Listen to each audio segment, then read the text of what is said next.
హైదరాబాద్లో అంతర్రాష్ట్ర దొంగలు అరెస్టయ్యారు. Hyderabad commissioner task force Habib Nagar పోలీసులు ఇద్దరిని అదుపులోకి తీసుకున్నారు. అరెస్ట్ అయిన వారు సలీం ఖురేషీ అలియాస్ హమీద్ ఖురేషీ, మున్నా ఖురేషీ, మొహమ్మద్ గౌస్ పాషా. మరో నిందితుడు సాబీర్ ప్రస్తుతం పరారీలో ఉన్నాడు. మార్చి 12, 2026 రాత్రి మల్లేపల్లి ఎక్స్ రోడ్ వద్ద వాహన తనిఖీలు చేయగా అనుమానాస్పదంగా తిరుగుతూ ఉండగా ఇద్దరిని అదుపులోకి తీసుకున్నారు.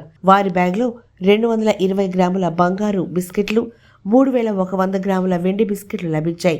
సుత్తి, ఇతర దొంగతన పనిముట్లు కూడా స్వాధీనం చేసుకున్నారు.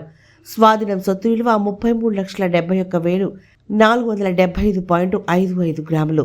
ఇక తెలంగాణ, ఆంధ్రప్రదేశ్, మహారాష్ట్ర, మధ్యప్రదేశ్ రాష్ట్రాల్లో 200కు పైగా ఇళ్లలో దొంగతనాలు చేశారని సలీం ఖురేషీ అంగీకరించారు.